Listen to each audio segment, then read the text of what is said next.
मी दुसऱ्या का तिसऱ्या महासभेच्या वेळी इंडस टावरला दिलेल्या ऑर्डर संदर्भात महासभेत आवाज उचलला होता. चुकीच्या पद्धतीने त्याला ऑर्डर दिली होती.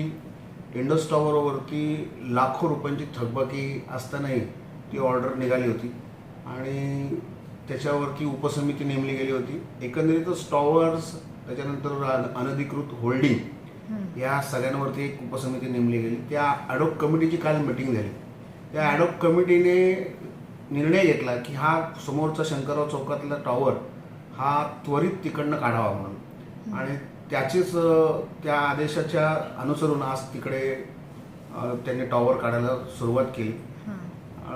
दुपारी सुद्धा मी फॉलोअप घेतला एकदा आणि गोळे मॅडमकडे गेलो आणि गोळे मॅडमला विनंती केली, मॅडम जो ॲडॉक कमिटीचा जो निर्णय आहे तो त्वरित फॉलो व्हायला पाहिजे.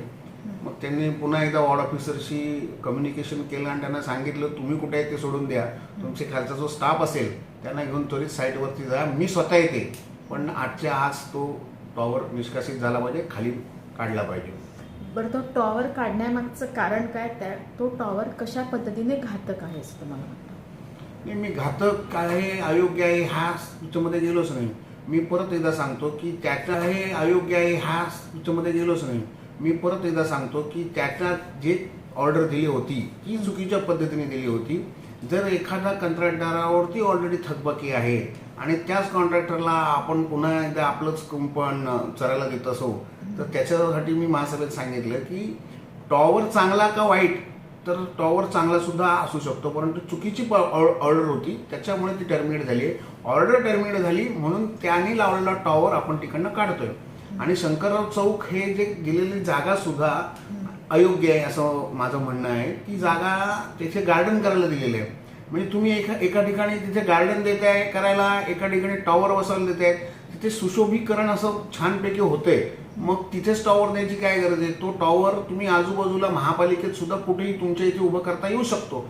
त्या चौकात उभं करून कंजेस्टेड एरियातून काय साध्य करायचं? म्हणजे सरकार आणि राज्य सरकारने काही गाईडलाईन दिलेल्या आहेत त्याच्या संबंधात असलेल्या टॅक्सबद्दल आधीचा असेल आणि कशा पद्धतीने तो कॅल्क्युलेट करायचा, तर तो टॅक्सचं कॅल्क्युलेशन करण्यास कसं पद्धतीने करायचं त्याची सुद्धा आत्ताच्या काल झालेल्या ॲडॉक कमिटीमध्ये चर्चा झालेली आहे. ती ॲडॉक कमिटी त्याच्यासाठी स्थापन झालेली आहे की जे काही चुकीचे निर्णय झाले असतील ते सरळ करण्यासाठी किंवा चांगल्या पद्धतीने लोकांपर्यंत नेण्यासाठी आम्ही काम करतोय, की त्याच्यावर सुद्धा सोल्युशन निघेल आणि जो काय टॅक्स असेल तो समोर येईल आणि त्या कंपनीला भरण्यासाठी सगळ्याच कंपन्यात काही इंडस टावर असं म्हणता येणार नाही, जेवढ्या कोणी थकीत लोक असतील त्यांना ते भरावेच लागतील, त्यासाठी प्रयत्न करू. ऑर्डर्स चुकीच्या निघाल्या होतात असं एक तुमचं म्हणणं आहे, पण ह्या ऑर्डर्स चुकीच्या कोणामुळे निघाल्या आहेत असं तुम्हाला वाटतं? कोणामुळे निघाल्या, कोणी केल्या याच्यापेक्षा प्रत्येक माणसातला राक्षस आपल्याला मारायचा असतो. कुठल्यावरती ॲक्शन घेऊन काही होत नसतं. जे काही चुकीचं घडलं असेल ते आपण दुरुस्त केलं आहे ना, त्याच्यामुळे कोणीच केलं नाही, प्रशासनाने मिळून ती झालेली गोष्ट आहे.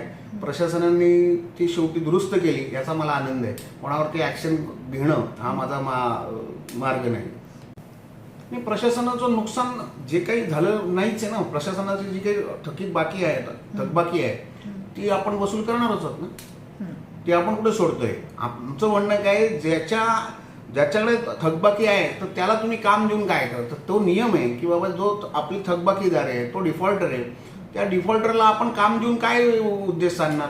जर आपलं पैसे म्हणजे तुम्ही ह्याचा अर्थ की आपली तर भरून घेत नाही आणि त्याला नवीन काम घेत बसले ना, तर तसं होऊ नये म्हणून ती आपण ठरवलं की सगळ्यांनी मिळून की ते बाबा टॉवर तिकडनं काढण्यात येईल. पुढे एखादा टॉवरची पुन्हा कंपनी येऊ शकते, ती टॉवरची कंपनीचं प्रपोजल महासभेत येईल, त्या महासभेत त्याचं मंथन होईल आणि एक योग्य प्रकारे सुद्धा टॉवर इथे लागतील. ही लोकेशन्स पण ते म्हणतात की तेच ठरवणार.